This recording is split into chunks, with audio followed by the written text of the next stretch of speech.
thrifting ain't easy, unless you're watching me.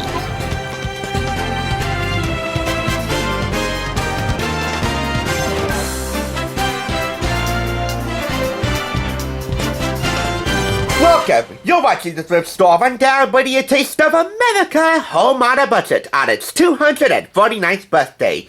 You know, it's not that often that the 4th of July actually falls on a Friday, so you know there's going to be some extra fireworks today.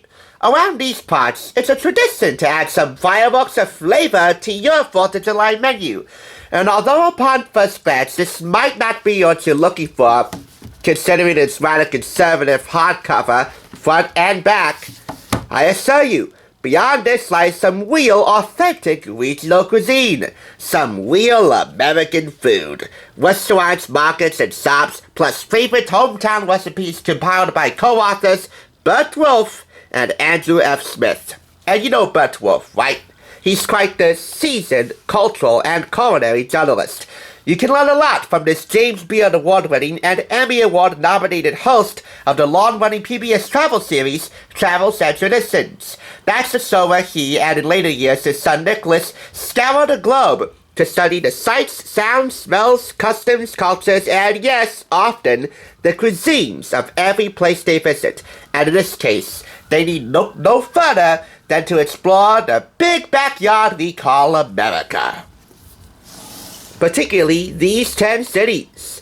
We're exploring the unique regional specialties of Boston, New York, which is close to my heart and quite literally the one closest to me, Philadelphia, Richmond, Virginia, Miami, New Orleans, San Antonio, Los Angeles, San Francisco, and Chicago. LA is also quite close to my heart because, as you know, priority numero uno around here is to bring Hollywood home on our budget, and that's what we're gonna do.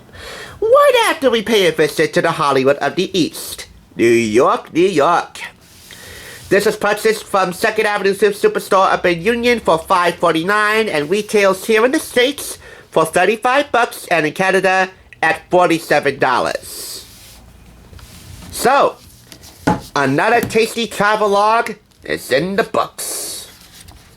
We begin in the Big Apple, and I want you to pay attention to these what to taste and where to taste it sections. These sections here outline a few particular restaurants that are worth your time and money, spanning cuisines and spanning budgets. Like in the case of American cuisine, Nathan's famous hot dogs on Coney Island in Brooklyn. For Italian cuisine, how about Mario Batali's Babel? Although that probably may not be such a good idea in the long run. We'll just have to see what the law and order of the law says next time, if God forbid there is a next time. You know what I'm talking about. Deli style, if you're looking to splurge and get some good steak, every restaurant in these what to taste and where to taste it sections are outlined by name, address, particular location, and phone number. No website addresses. Now on to the recipes, and there are a good many of them in here. A sunset salad with Lorenzo dressing from the 21 Club in New York. Manhattan clam chowder, an NY classic, no matter where you look for it in the Big Apple. A new potato salad, which brings us to one of 2 full-color photo insets from city to city. From food to decor. New York, Boston, Philadelphia, which of course goes beyond cheesesteaks. Richmond, Virginia, Miami. Continuing with the New York recipes, we have the best chicken soup, so they say, the 2nd Avenue Deli being the ones to say that in this case. This is adapted from the 2nd Avenue Deli Cookbook, Recipes and Memories from Abe Liebrel's Legendary Kitchen. So, I should tell you up front that some of the recipes are adapted from restaurant cookbooks, others from Secret Family recipes, and some, maybe a few, might have been concocted by Burt Wolf himself, because some restaurants may not have been all that privy to giving up their secrets. We have New York Firehouse Chili, egg cream, homemade pasta, and a recipe for oxtail tomato sauce. Oxtail tomato sauce, yeah, to christen your first ever attempt at homemade pasta. What are the folks going to say about that? New York hazelnut cheesecake, and finally, baked apples.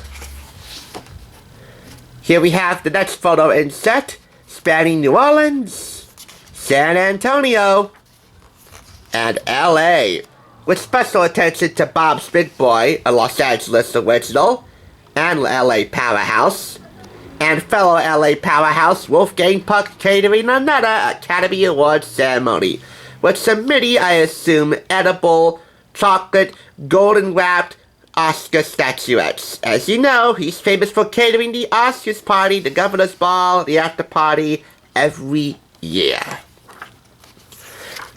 We also take a look at some historical, delicious landmarks in San Francisco and Chicago. Now, we pay a visit to Los Angeles. And we'll be brief here because the recipes, the amount of them in this particular section, are brief in quantity.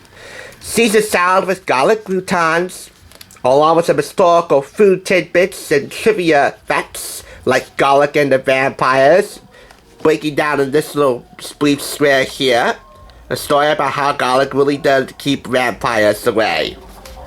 We have here Mexican-style chicken in the bag and tilapia with lemon sauce, plus pizza with smoked salmon and caviar and lemon soufflés with chocolate ice cream.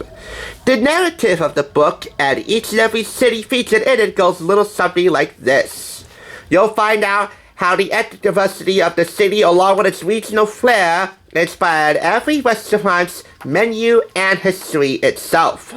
You get interviews with restaurateurs and restaurant fans alike about their favorite flavors, family histories that influence some of the dishes, and of course, how they earned their keep and their place in American culinary history. So no matter what the budget, no matter what the taste buds, there's a little something for everyone here. However, I do suggest when you're looking at some of the restaurants highlighted in the what to taste, where to taste it section, you do your homework and actually look them up online or call the numbers if they're still active to see if they're still active. After all, natural disasters, a global health pandemic, COVID, and or failing businesses can all be fatal buzzkills. So definitely do your homework.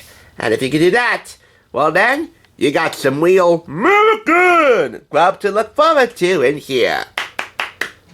4.5 out of 5 claps. While as of right now, we may not deserve to call ourselves the United States of America for a myriad of reasons, at least we can still feel happily united on a few key things.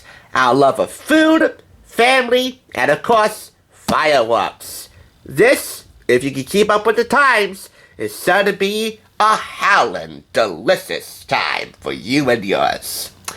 So have a very safe and scrumptious 4th of July. Thanks for tuning in. Just so you know, there's no limit to bringing Hollywood home on a budget.